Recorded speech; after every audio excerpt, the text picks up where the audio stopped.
বিসমিল্লাহির রহমানির রহিম।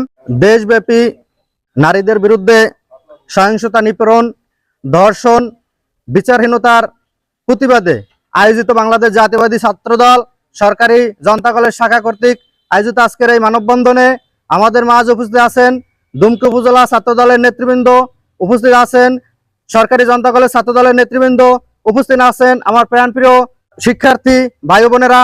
তো চলছে, আপনারা জানেন যে মাগুরায় আমাদের এক ছোট বোন আসিয়া তিনি ধর্ষণের শিকার হয়েছে।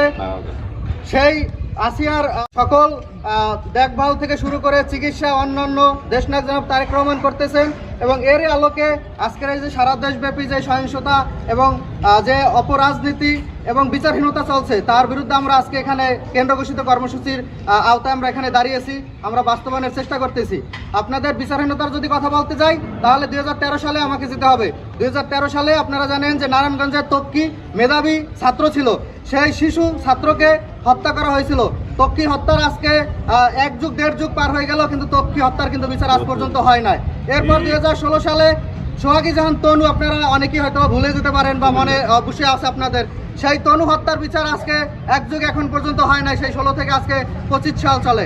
এরপর 2018 সালে আমাদের এক বোন নোয়াখালীর সুবর্ণচর, আপনারা জানেন যে ধানের শীষে ভোট দেওয়ার কারণে 4 সন্তানের জননী, তাকে কিন্তু ধর্ষণ করা হয়েছিল, গণধর্ষণ করা হয়েছিল। সেই 2018 সালের ঘটনা আজকে পর্যন্ত বিচার হয়নি। এরপরে আমরা যদি সেই 2009 সালে বিডিআর বিদ্রোহ দিই, সেই বিডিআর বিদ্রোহের বিচার হয়নি। দেশনেত্রী বেগম খালেদা জিয়াকে অপবিচারের মাধ্যমে তাকে সাজা দেওয়া হয়েছে। এই যে বিচারহীনতার যে সংস্কৃতি, এবং এর আগেও আপনারা দেখেছেন 2012-13 সালে বিএনপির যে আন্দোলন ছিল তত্ত্বাবধায়ক সরকারের দাবিতে, সেই আন্দোলনের সময় বিশ্বজিৎকে কিন্তু হত্যা করা হয়েছিল। সেই বিশ্বজিতের হত্যায় কিন্তু আমরা কোনো রকমের আসলে আইনি প্রক্রিয়া দেখিনি, আমরা বিচারহীনতা দেখছি। তো সেই বিচারহীনতা যে শেখ হাসিনা যে শুরু করেছিল, সেই শেখ হাসিনার বিচারহীনতা এখন এই ইন্টারিম যে গভর্নমেন্ট আছে, সেই অন্তর্বর্তীকালীন সরকারও কিন্তু এখন পর্যন্ত চালু রেখেছে, কারণ তারা এখন পর্যন্ত কোনো বিচারেরই ব্যবস্থা করেননি। যে বিগত যে হত্যাকাণ্ড ঘটেছে, যে দর্শনগুলো ঘটেছে, আমরা এর মধ্যে আরও একটা ঘটনা ঘটেছিল, আপনারা জানেন যে মুনিয়া হত্যাকাণ্ড 2021 সালে ঘটেছিল। সেই মুনিয়া ধর্ষণ এবং হত্যাকাণ্ডের বিচারও কিন্তু আমরা পাইনি। তো এই দেশ কিন্তু একটা হত্যাকাণ্ডেরও বিচার পায়নি, একটা দর্শনেরও বিচার পায়নি। তো যার কারণে আজকে সারা দেশে এই হত্যা এবং সহিংসতা এবং এই ধর্ষণ ছড়িয়ে পড়েছে।